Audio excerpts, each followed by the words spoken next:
Je sais que j'avais dit que j'allais pas faire de vidéos pendant un certain temps, mais je sais que l'algorithme met moins en avant les chaînes qui sont pas très régulières, enfin c'est ce qui me semble. Donc voilà, donc bon, ce sera pas une vidéo très intéressante pour ceux qui s'intéressent pas forcément aux livres que je fais ou de la manière dont je travaille quand j'écris, qui s'intéressent plutôt à mes vidéos critiques, même si pour moi l'un et l'autre sont entremêlés. Enfin, je pense que la manière dont on critique un livre, c'est un peu la même manière dont on écrit un livre. Voilà. Donc là, je me suis fait un emploi du temps qui est très serré, qui est très chargé. J'ai bien avancé, j'ai dénoué des choses qui devaient être dénouées dans mon roman. Mais je me dis que je suis face à deux interrogations qui sont assez importantes, je pense, pour la suite, qui sont: est-ce que je dois faire 2 romans ou un seul? Parce que j'ai pris un parti pris esthétique qui est intéressant, mais qui est aussi risqué. Et en fait, à la moitié de mon roman, je pars sur totalement autre chose, sur une sorte de voyage, et j'ai peur que ces deux choses-là ne se mélangent pas. Mais en même temps, je trouvais que c'était ça qui était intéressant et original. Et je sais pas, j'ai tellement imaginé ce livre avec cette partie-là, ça fait un certain temps que c'est comme ça, que je me dis que, je sais pas, j'ai peur qu'il manque quelque chose si les deux ne sont pas entremêlés. Mais c'est à voir parce que pour l'instant, enfin, ça va faire un gros pavé. Et je suis pas sûre que les maisons d'édition soient très friandes de gros pavés en ce moment. Je crois que c'est plus vraiment ce qu'ils recherchent, même s'il faut pas faire de généralité. Bon, et concernant sinon la littérature et les sorties de livres, comme j'ai répondu à une personne sur mon post là, il y a plein de livres qui me disent, j'ai l'impression que c'est au moment où je décide de plus lire qu'il y a plein de sorties littéraires qui sont intéressantes. Il y a un nouvel Emma Baker qui sort, mais le sujet m'intéresse moins que d'habitude. J'ai lu les premières pages, et je sais pas, je trouvais que c'était une caricature un peu d'elle-même, même si c'était vraiment que les premières pages et que c'est dur de juger un livre que sur ces pages-là. Mais de suite, on part sur des milieux échangistes et tout, et la manière dont elle le normalise, ça me fait marrer un peu. Donc je sais pas si je vais le lire, c'est sur la découverte sexuelle des adolescents et des enfants entre eux. Ce qui est un sujet intéressant, mais je trouve qu'il y a quelque chose... Enfin, je me pose une question un peu parce que je crois que c'est Vanessa, je crois, Springora, je sais plus si c'est Vanessa ou autre chose. Springora, celle qui avait écrit Le Consentement, qui a ouvert cette collection au sein des éditions Juillard, une collection donc 100% féminine, sur la sexualité féminine, sur le fait que les femmes parlent de leur sexualité, disent leur sexualité, qu'elle ne soit pas construite par les hommes. Et donc le premier, je crois que c'était Ovidie, qui La chair est triste, hélas, ou quelque chose comme ça. Donc ça a l'air intéressant, mais d'un autre côté, je me dis, le passage que j'ai lu d'Emma Baker, c'est très curieux, parce que ça pourrait tellement plaire justement à des gars comme Gabriel Matzneff, parce que c'est très cru, très cash sur des enfants qui font des trucs. Et je trouve que c'est particulier un peu d'à la fois défendre... Enfin, je sais pas, je pense que je me plante un peu peut-être, que je dis des conneries, mais de défendre à la fois... Enfin, que les enfants puissent faire des trucs et tout, c'est normal, c'est l'apprentissage, c'est comme ça qu'on découvre son corps, etc. Donc je veux pas non plus faire la puritaine et dire « Ah non, au secours, ça n'existe pas » et tout. Mais je trouve que le rendre... La manière dont Emma Baker écrit le sexe, c'est une manière qui est très personnelle, qui n'est pas forcément une manière très réaliste, je trouve. Enfin, c'est sa manière à elle, mais ce que je veux dire, c'est que elle occulte souvent les petits malaises, les petits bruits bizarres, les trucs comme ça, pour en faire toujours des scènes très... un peu hétérocentrées déjà, un peu porno, on va dire, pour être simple. Et donc, mettre ce regard-là sur ce genre de découverte, et toujours, comme elle aime bien faire, choquer le bourgeois, même si je sais que je dis que c'est un peu peut-être réducteur de dire ça d'elle, mais là, ce livre-là m'a paru être un peu dans ce but-là, toujours repousser les limites. Et donc je me dis, donc avoir ce regard un peu porno sur quelque chose qui est enfantin et qui pourrait être écrit d'une manière, en tout cas dans ces premières pages, c'est l'impression que ça m'a donné, je sais pas si c'est très malin, je sais pas si c'est forcément ça qui va permettre de changer le regard des hommes sur la sexualité des femmes, ou qui va permettre... Enfin, je sais pas, en gros, pour résumer ma pensée qui est très peu claire et qui est très embrouillée, est-ce que ça va pas être des Gabriel Matzneff, donc on voit ce que je veux dire, qui vont se ruer sur ce genre de livre? Je ne sais pas. Comme, est-ce que ce ne sont pas les hommes qui lisent Emma Baker? C'est une question que je me pose aussi, parce que... Je sais pas, c'est assez compliqué, parce que c'est vrai que moi j'aime bien Emma Baker, mais là je sais pas si elle donne pas un peu ce que... Sous couvert de féminisme, elle donne pas quelque chose qui plairait beaucoup à un public, pour faire simple, post-68 art, un peu... comment il s'appelle l'autre con, Cohn-Benditien, on va dire. Mais comme j'ai lu que les premières pages, c'est con de faire tout un... Il faudrait le lire pour en parler, c'est vrai que c'est un peu con ce que je fais. Après, il y a, je crois, un roman qui sort sur Macron, Tsunami, je crois que ça s'appelle, qui pourrait être intéressant. Ce qui est intéressant en plus, c'est que souvent je critique elle, et parce que j'ai été abonnée pendant longtemps et ça m'arrive encore de lire des articles. Donc là, il y avait une interview de ce mec, je crois qu'il s'appelle Marc Duguin ou quelque chose comme ça, l'auteur. Et c'est rigolo parce qu'il essaye de critiquer la posture de Macron, de son côté antidémocratique, et d'un autre côté, quand on voit les raisons qu'il donne pour critiquer Macron, c'est que, ah oui, attention, le peuple, il peut être jusqu'au boutiste, hein, attention, avec les radicaux écologistes et avec les black blocs, et c'est des arguments vachement de bourgeois, et je trouve que c'est assez rigolo de vouloir... Donc je pense que ça va être vachement intéressant de voir comment... Il faut pas que je sois trop partiale, même si je sais que déjà avec cette interview je vais être un peu partiale, mais il faut que je reste objective le plus possible. Mais comment en tout cas un bourgeois veut dénoncer Macron, comment en fait il y a une fissure qui peut se faire, et que tout ça c'est très hypocrite, parce que finalement c'est juste que Macron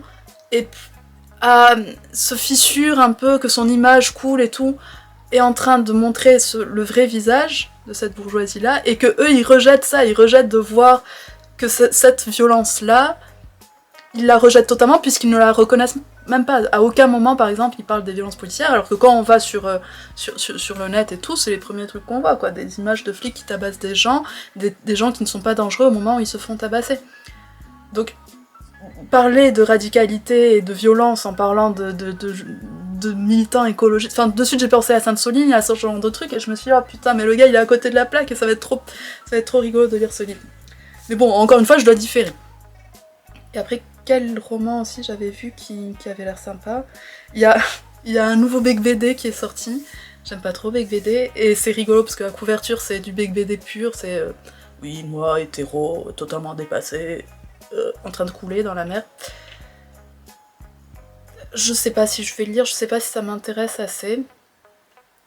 Voilà, j'étais censée parler de mes romans, mais finalement je parle d'autres livres, quoi. Et voilà, et je sais plus où j'en étais. Je crois qu'il y en a d'autres en plus de romans qui me disent, il y a le nouveau Céline qui va sortir bientôt. Moi j'étais justement en train de lire Toni Morrison, en train de lire Céline aussi, mais j'ai arrêté pendant que j'écrivais. Non pas parce que j'ai peur de trop m'en inspirer, mais c'est juste que... C'est comme la blague du gynéco qui rentre chez lui et qui voit sa femme et qui... C'est un peu les mots, les livres, les pages, tout ça, j'en ai un peu marre quand je suis... Enfin, en temps normal, quand j'écris et que j'écris à un rythme normal, ça me dérange pas. Là, quand j'écris beaucoup... j'ai juste envie de faire des trucs très stupides et ça va à l'encontre de ce que je dis sur le divertissement et tout. J'ai envie de me vider la tête, et quitte à... je sais pas, à jouer aux jeux vidéo, ce genre de trucs, plutôt que lire dans ce genre de moments. Ce qui expliquerait donc pourquoi les gens regardent des divertissements ou lisent des livres à la con. En fait, quand on est fatigué par le travail, quand on est épuisé, qu'on rentre et que le seul truc auquel on a envie de faire, c'est de mettre des pizzas dans le four et puis de décrocher, en gros, c'est normal qu'on n'ait pas envie de lire du Zola, du Proust, du Céline. Donc, je trouve que c'est un truc un peu de droite, c'est vrai que ça montre que les gens qui critiquent ça, qui critiquent que la populace regarde de la merde, regarde les anges à Marseille, ou je sais pas moi, à Mykonos, ou j'en sais rien. C'est juste une manière de se dissocier d'eux, de dire moi je suis différent et tout, mais en fait non. En fait c'est juste que votre travail est moins fatigant, et que donc bah, vous avez votre cerveau qui est plus apte, plus disponible à recevoir quelque chose qui demande un certain effort. Pourquoi je raconte ça? Pour dire que là, ce que je fais, c'est dur et que du coup, ça serait comparable avec un travail en usine ou un truc comme ça? Non.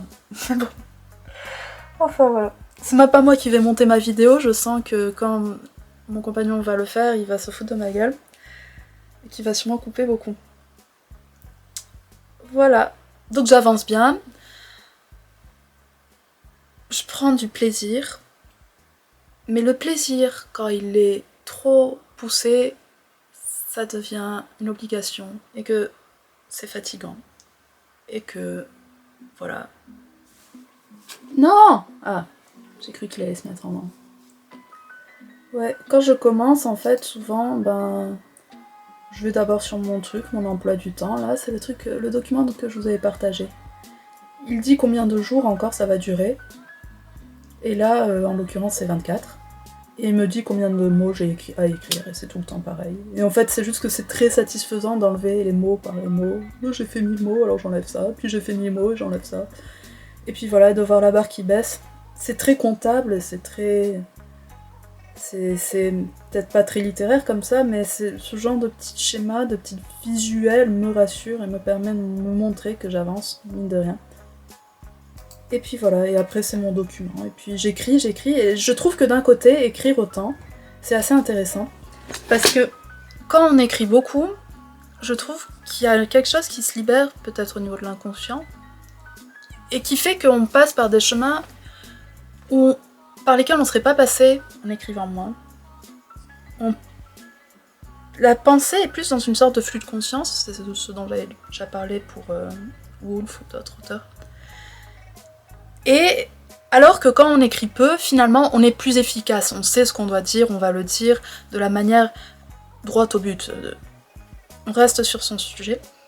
Et que là, en fait, bah, bizarrement, le fait de devoir écrire beaucoup, d'avoir une sorte et bah du coup, bah, j'écris tout ce qui me passe un peu par la tête. Parfois, je pense que ça va pas être pertinent et qu'il va y avoir beaucoup à effacer. Mais parfois... ça va faire des souvenirs, des scènes imaginatives, des scènes où on s'attarde sur un petit détail. Et je trouve que c'est vraiment intéressant de faire ça. Je pense que c'est ça qui peut être littéraire. Je sais pas si d'un certain côté ça me crève d'écrire comme ça, mais si c'est pas comme ça que je me révèle et que mon texte se révèle tel qu'il devrait être, avec les digressions, avec l'art du détail, avec l'art du ralentissement, le fait de s'arrêter, et là on va parler du tableau, et le tableau qui va faire, sans que ce soit Zola, très descriptif non plus, mais à ma manière. Donc je trouve que c'est vraiment... c'est comme un flot qui coule, et qui va dans toutes les directions. C'est une énergie qui est beaucoup plus... qui est pas maîtrisée, qui est beaucoup plus libre finalement, que quand j'écris 1000 mots, parce que c'est à peu près ça que je fais. Je commence aussi à chercher des maisons d'édition. Je sais pas encore lesquelles tenter, parce que je sais pas si un livre long comme ça peut être édité par n'importe quelle maison. Je vois pas Gallimard, je vais peut-être tenter, mais je crois que déjà il reçoit plus de manuscrits, mais je vois pas n'importe quelle maison. Je pensais peut-être à celle de Gennada, parce que j'ai l'impression qu'il... peut-être Philippe Rey aussi. Mais Philippe Rey c'est plutôt francophonie, et moi je sais pas si c'est francophonie. Le sujet dont je parle, c'est peut-être par rapport à ça, ou c'est un côté aussi... J'étais partie sur un sujet en fait, et je suis allée totalement vers d'autres rives, et je trouve que c'est intéressant. J'étais partie sur ce sujet de maison hantée, avec la vieille femme et tout, dont je parle dans mon dernier extrait. Et là finalement, bah, je me retrouve au Maroc, et ça parle peut-être peut-être pas d'immigration, je sais pas si c'est le mot, mais de comment on rentre dans un pays qui est censé être le nôtre mais qui n'est pas le nôtre, et qu'en même temps, je sais pas si la manière dont je suis située, c'est ça, la manière dont je suis située en tant que personne métisse, on va dire, plus que fille d'immigrés ou d'immigrés.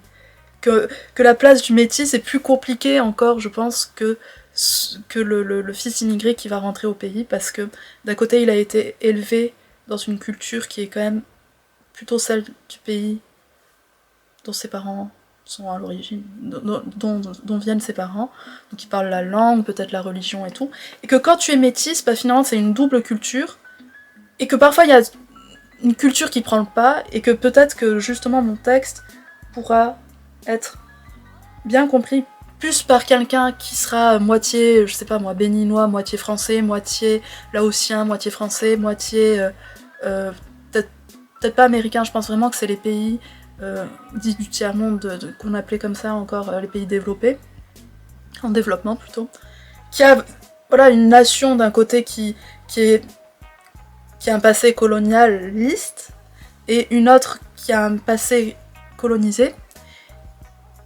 et qu'on emblématise un peu tout ça, et que je pense que ça peut être intéressant de voir où est ta place, c'est ça le truc un peu, où est la place, qui on est, et que finalement on est renvoyé totalement au fait qu'on est français, quoi, et que c'est vu avec tout le passé que ça charrie, et tous les petits gestes qu'on peut faire sont porteurs de sens, sont porteurs sont signifiants d'un point de vue politique pour eux et pour nous, et le rejet qui peut en découler, et le côté trivial en fait à tout ça, et le côté aussi, je voulais me moquer un peu de tous ces livres qui sortent, qui vont, où c'est quelqu'un qui retourne en Algérie, qui retourne au pays, et qui t'as l'impression qu'il va aller devant les fontaines, et que là tout à coup tout aura du sens, et que comment son passé était noué, tout va se dénouer d'un coup parce qu'il aura compris à ce moment-là que moi ça se fout de ça en fait, ça montre que non, il y a aucun sens nulle part, et qu'on y va, et que finalement tout est absurde, et que enfin voilà. Alors comment est-ce que ça va bien se mouler dans mon truc de maison hantée?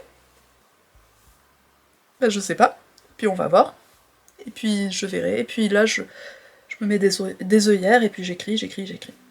Donc je vais vous laisser, parce que là je blablate, et en attendant j'écris pas.